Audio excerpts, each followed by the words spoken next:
నిన్నటి వీడియోలో back part పర్ఫెక్ట్గా ఎలా కట్ చేసుకోవాలి అనేది మీకు క్లియర్గా ఎక్స్ప్లెయిన్ చేశాను కదండి.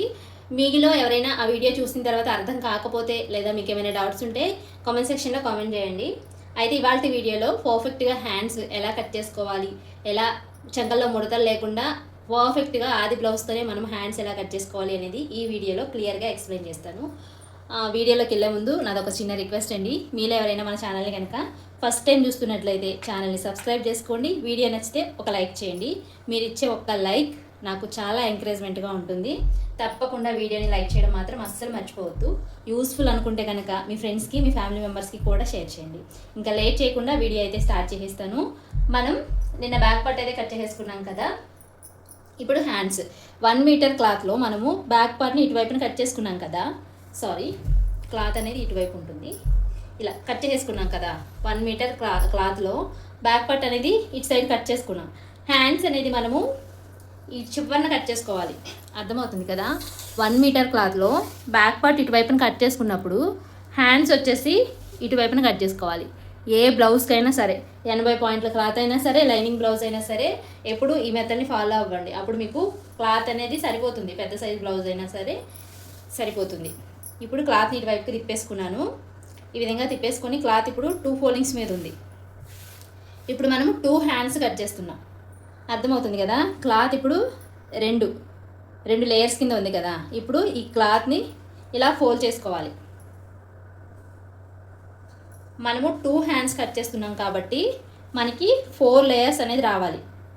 ఇదిగోండి 1 2 3 4 ఇలా 4 లేయర్స్ అనేది రావాలి. 4 లేయర్స్ వచ్చినప్పుడు మనకి ఈ మడత అనేది మన వైపుకే ఉండాలి. ఓకేనా. ఈ 4 ఓపెన్స్ అనేవి ఆపోజిట్ సైడే ఉండాలి. ఫోల్డింగ్ అనేది మన వైపుకే ఉండాలి. ఈ విధంగా మనము క్లాత్ని ఫోల్డ్ చేసేసుకున్న తర్వాత కింది వైపున క్లాత్ ఎగుడు దిగుడు లేకుండా స్ట్రైట్గా ఒక లైన్ అనేది మార్కింగ్ చేసుకోవాలి.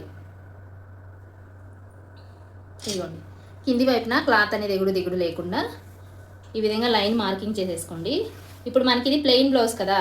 ప్లెయిన్ బ్లౌజ్ అయితే మనకి 1 ఇంచ్ హెమ్మింగ్ కోసం మార్క్ చేసుకోవాలి. అది మనకి ప్లెయిన్ బ్లౌజ్కి చేతి కింద చేతి పని చేస్తాం కదా, దానికోసం ఒక 1 ఇంచ్ని మార్క్ చేసుకోవాలి.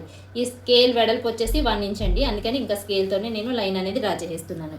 మీరు హెమ్మింగ్ కోసం అయితే కనుక ఈ విధంగా 1 ఇంచ్ మార్క్ చేసుకోండి. ప్లెయిన్ బ్లౌజ్కి మనకి మిషన్ కుట్టు, పైపింగ్ ఇలాంటి వాటికైనా హెమ్మింగ్ చేస్తేనే అందంగా ఉంటుంది. కాబట్టి 1 ఇంచ్ అనేది పైకి మార్కింగ్ చేసేసుకోండి. ఇప్పుడు 1 ఇంచ్ మార్కింగ్ చేసేసుకున్న తర్వాత ఆది బ్లౌజ్ని తీసుకొని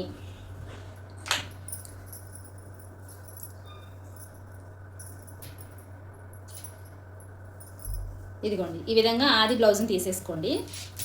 ఆది బ్లౌజ్ని తీసుకొని నీట్గా ఈ విధంగా సర్దుకొని లూజ్ లేకుండా కింది చేతి వెడల్పుని మార్క్ చేసుకోండి. ఫస్ట్ చేతి లూజ్ని మార్క్ చేసుకోండి. ఇక్కడ నేను చెప్పడంలో కన్ఫ్యూజ్ అయినా సరే మీకు చూస్తే అర్థమైపోతుంది. కాబట్టి వీడియోని క్లియర్గా చూడండి. ఫస్ట్ ఇదిగోండి చేతి లూజ్ వచ్చేసి ఇక్కడ ఉంది కుట్టు. మీకు వీడియోలో క్లియర్గా కనిపిస్తుందో లేదో అని చెప్పి నేను మళ్ళీ మీకు మార్కర్తో మార్క్ చేసి చూపిస్తున్నాను. ఇక్కడ ఉంది కదా. ఇప్పుడు మనము దీన్ని స్ట్రైట్గా ఒక మార్కింగ్ పెట్టేసుకోండి. ఇది హెమ్మింగ్ కోసమే కాబట్టి ఈ లైన్ అనేది ఇక్కడ స్ట్రైట్గా ఉండాలన్నమాట. ఓకేనా. ఇది ఇక్కడికి ఫోల్డ్ చేసేస్తాం కాబట్టి ఇక్కడి నుంచి ఇక్కడికి లూజ్ని ఈ విధంగా మార్క్ చేసుకోవాలి. ఇప్పుడు చేతి పొడవు ఇదిగోండి ఇక్కడ కుట్టు ఉంది, ఇక్కడ ఖర్చు ఉంది. మనము కుట్టు దగ్గర కాకుండా ఖర్చుతో సహా మార్క్ చేసుకోవాలి. ఇక్కడ ఖర్చుతో సహా మార్కింగ్ చేసేసుకున్న తర్వాత ఇప్పుడు మీకు చూపిస్తాను. నేను ఇలా హ్యాండ్ పెట్టేసి మీకు ఇలా అయినా డ్రా చేసేయచ్చు. ఓకేనా. ఇలా అయినా సరే డ్రా చేసేయచ్చు. ఈ హ్యాండ్ ఖర్చుతో సహా ఇలా హ్యాండ్ పైకి తీసేసుకొని డ్రా చేసేయచ్చు. బట్ అలా డ్రా చేస్తే ఏంటంటే ఒక్కొక్కసారి బ్లౌజ్ అనేది అటు ఇటు కదిలిపోతుంది మనకి తెలియకుండానే. అప్పుడు పర్ఫెక్ట్గా రాదనమాట. చంకల్లో ముడతలు అనేవి వచ్చేస్తాయి. అలా కాకుండా మనము ఆది బ్లౌజ్తోనే ఎలా పర్ఫెక్ట్గా కట్ చేసుకోవాలి అనేది చూపిస్తున్నాను. ఇప్పుడు ఇక్కడి నుంచి ఇక్కడికి పొడవు ఎంత ఉంది, ఖర్చుతో సంబంధం లేదు. కింద చేతి పొడవు వచ్చేసి ఇదిగోండి ఇక్కడ ఖర్చు కదా. ఇది పై వైపున 6 ఇంచులు అనమాట. ఇక్కడ నుంచి ఇక్కడికి అసలు పొడవు. ఇది పై వైపున ఖర్చు, ఇది కింది వైపున ఖర్చు. ఇప్పుడు మొత్తం ఖర్చులతో కలిపి చేతి పొడవు వచ్చేసి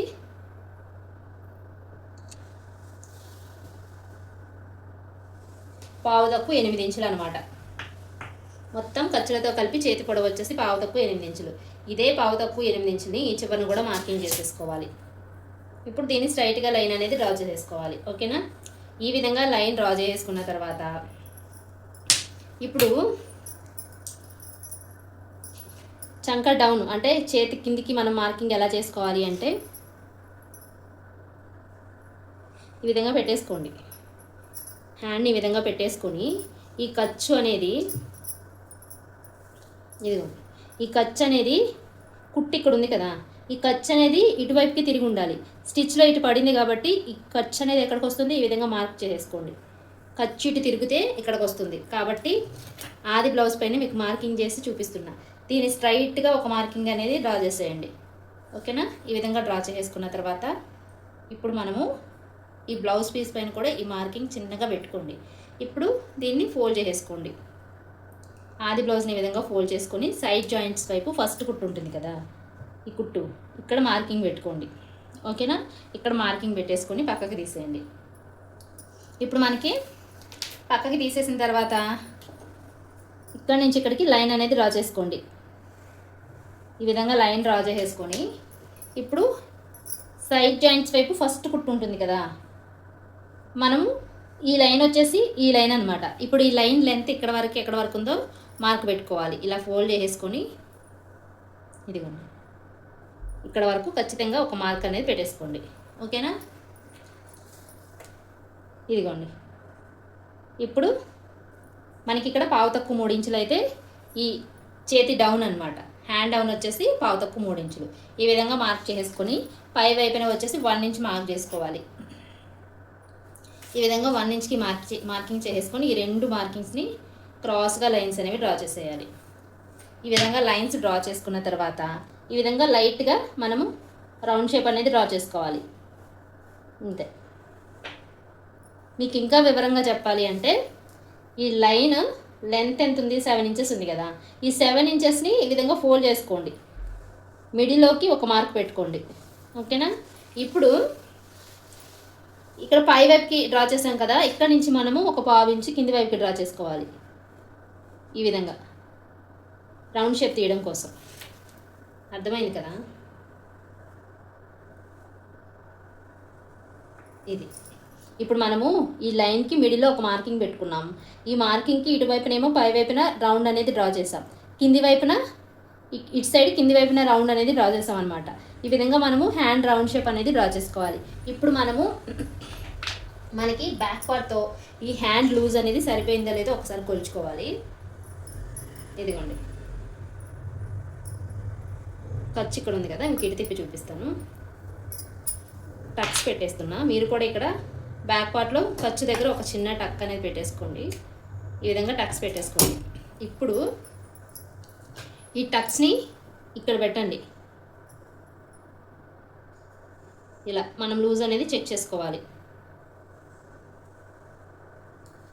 ఇదిగోండి చూసారా, ఇంత వచ్చింది. ఇంత వచ్చిన తర్వాత ఇది షోల్డర్ కోసం పోతుంది. ఈ ఖర్చు అనేది మనం పావు ఇంచు షోల్డర్ కోసం తీసుకున్నాం కదా, ఇంకా మనకి ½ ఇంచ్ ఎక్స్ట్రా ఉంది. ఓకేనా, అసలు కరెక్ట్గా కొలుస్తున్నాను. ఇదిగోండి మనం షోల్డర్ కోసం తీసుకున్న ఖర్చు ఇది. ఇక్కడి నుంచి పెట్టేసి చూపిస్తాను మళ్ళీ.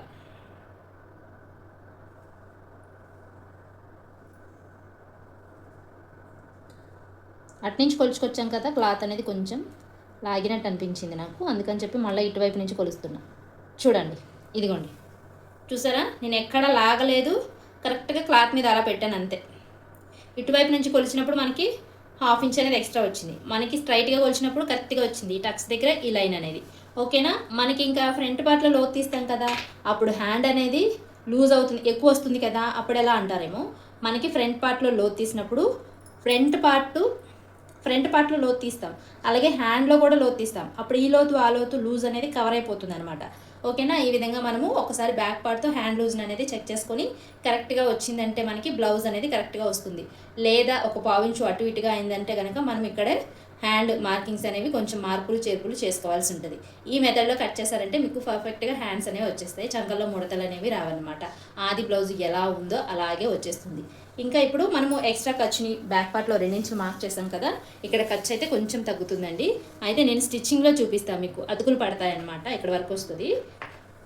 స్టిచ్చింగ్లో నేను ఆ 2 ఇంచెస్ ఖర్చుని ఎలా స్టిచ్ చేస్తాను అనేది చూపిస్తాను. ఇక్కడ కింది వైపున అయితే ఈ 2 ఇంచెస్ ఖర్చుని మార్క్ చేసేసుకుంటున్నాను. ఇప్పుడు ఇక్కడ 2 ఇంచెస్ ఖర్చుని మార్క్ చేశాను కదా, ఈ 2 లైన్స్ని డ్రా చేసేసుకోవాలి. క్లాత్ అనేది స్టిచ్చింగ్లో నేను అతుకు వేస్తాను, అప్పుడు మీకు మళ్ళీ ఎక్స్ప్లెయిన్ చేస్తాను. ఇక్కడ నుంచి ఖర్చు దగ్గర అయితే కరెక్ట్గా ఈ విధంగానే లైన్గా ఉండాలి. అర్థమైంది కదా? ఈ ఖర్చు దగ్గర ఇక్కడ నుంచి ఇక్కడికి స్ట్రైట్గానే ఉండాలి. ఇంకా వంకర్లు టింకర్లు అనేవి ఏమి ఉండవు అక్కడ. ఈ విధంగా మనము హ్యాండ్ కట్ చేసుకుందాం.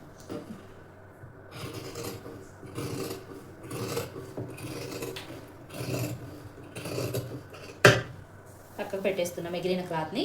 ఇప్పుడు కింది వైపున నేను క్లాత్ ఎగుడు దిగుడు లేకుండా స్ట్రైట్గా మార్క్ చేశాను కదా, ఇప్పుడు ఆ ఎక్స్ట్రా క్లాత్ని కూడా స్ట్రైట్గా కట్ చేసేస్తున్నాను. అదే ఇది అనేది ఇటు స్టిచ్ చేయాలి. ఓకేనా? ఈ విధంగా స్టిచ్ చేసామంటే మనకి హ్యాండ్కి ఖర్చు అనేది సరిపోతుంది. ఇప్పుడు ఒక చిన్న టక్స్ అనేది ఇక్కడ పెట్టేసుకోండి, హెమ్మింగ్ కోసం కాబట్టి. ఇక్కడ కూడా ఒక చిన్న టక్. ఓకేనా? ఈ విధంగా టక్స్ పెట్టేసుకున్న తర్వాత ఇప్పుడు హ్యాండ్స్కి లోతు తీయాలి కదా ఫ్రంట్ పార్ట్లో. ఇదిగోండి,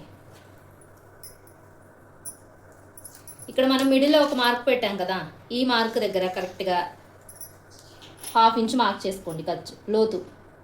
ఈ విధంగా 1/2 ఇంచు లోతు అనేది మార్క్ చేసుకోండి. ఈ 1 ఇంచ్ దగ్గర నుంచే మనకి ఉండాలి. ఒకవేళ మీ దగ్గర ఈ స్కేల్ లేకపోతే చూపిస్తున్నా, అందరి దగ్గర ఈ స్కేల్ అనేది ఉండదు కదా. ఇప్పుడు ఈ 1 ఇంచ్ దగ్గర నుంచి మనము లోతు అనేది ఈ విధంగా తీసుకుంటూ రావాలి. ఇక్కడికి వచ్చేసరికి ఎండ్ అయిపోవాలి.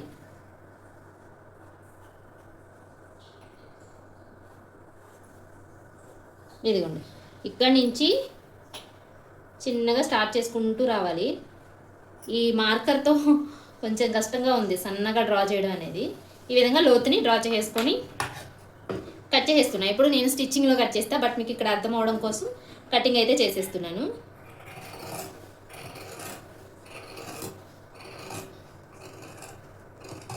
ఈ విధంగా లోతుని కట్ చేసేసుకోవాలి. ఓకేనా? ఇప్పుడు మనము చూసారా, ఈ లోతుని ఇలా కట్ చేసేసుకొని ఇక్కడ ఒక చిన్న టక్స్ అనేది పెట్టేసుకున్నామంటే ఇది ఫ్రంట్ పార్ట్లో స్టిచ్ చేసుకోవాలని మనకి అర్థమవుతుంది అనమాట. వీడియో మీకు అర్థమైందా? అర్థమైతే కనుక ఒక్క లైక్ చేయండి. మీరు ఇచ్చే లైక్ నాకు నెక్స్ట్ వీడియోకి ఎంతో మోటివేషన్గా ఉంటుంది. అయితే ఈ వీడియోలో మీకు ఇంకా ఏమైనా డౌట్స్ ఉంటే కనుక ఖచ్చితంగా కామెంట్లో అడగండి. నేను నెక్స్ట్ వీడియోలో మీ డౌట్స్ని క్లియర్ చేస్తాను. ఓకేనా? ఫ్రంట్ పార్ట్ క్లియర్గా ఎక్స్ప్లెయిన్ చేస్తూ మళ్ళీ నెక్స్ట్ వీడియో అయితే పోస్ట్ చేస్తానండి. అంతవరకు bye bye. Thank you for watching.